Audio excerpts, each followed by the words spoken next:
June is Men's Health Month, and a recent survey, it shows that their health is not something men discuss, but they certainly need to. And here's why. Only 3 out of 5 men get annual physicals. Over 40% of men only go to the doctor when they have a serious medical condition. Yeah, and our next guest, Brooklyn McLinn, is an actor and athlete. He survived not one, but 2 massive heart attacks before the age of 50, and he's using his story to inspire men to take action before it's too late. Brooklyn, thank you so much for being with us. No problem. Thanks for having me. All right, so you suffered a massive heart attack at 43 years old. You drove yourself to the hospital. I mean, did you know what was happening at the time? In the immediate moment, no, because, you know, you're playing basketball and just being rough with the guys, took a little shot to the chest, and it just felt like a little tightness, like almost like indigestion a little bit, but I just kept playing.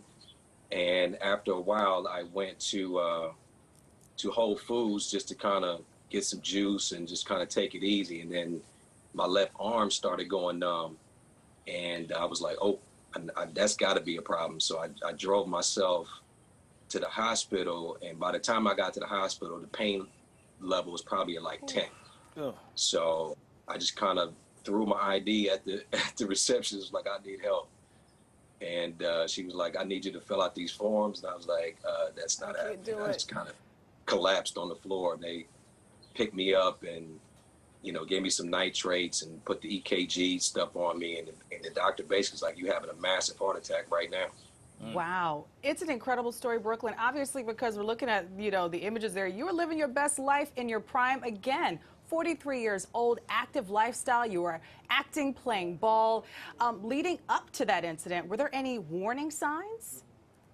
I wish there was a warning sign. The only thing I knew about was cholesterol history in my family. Okay.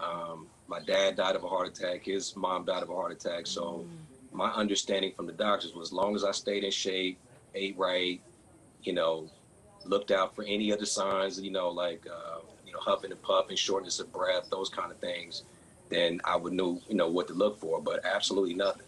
And given the genetic predisposition, did you follow the doctor's orders, leading a good lifestyle, eating a clean diet? Absolutely. Okay. Eat clean, you know, no processed meats, don't smoke, don't drink, all the things that my dad did. I basically tried to do the opposite. Wow. So you underwent 2 open heart surgeries and had to get a heart transplant, all that during the pandemic. I mean, walk us through that experience. You know, it's really difficult to accept that, you know, your heart is no good, you know, and that, you know, after playing sports for all my life and just being so active, to be told that, you know, you need a new heart was a struggle. So in the pandemic, yeah, you can't have any visitors. You're sitting in there. It's like solitary confinement. You can't leave the room unless it's for a procedure. But I honestly think that the toughest part for me was knowing that somebody had to die for me to live. And I didn't want anybody to die. I'd rather die. Well, we are so glad that you are doing well, looking strong. You kind of alluded to some of the ways that your life has changed, but how are you feeling now? We're hoping you're back on the court.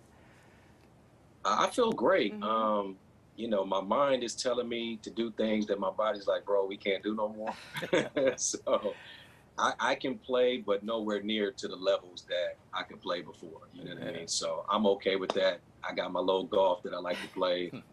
And, you know, still working out at the gym. And, you know, I look the same, but, you know, this thing, I definitely have limitations. Yeah. Well, listen, we know we men are sometimes bad at getting checked out. I mean, what message do you want to send to other men regarding their health?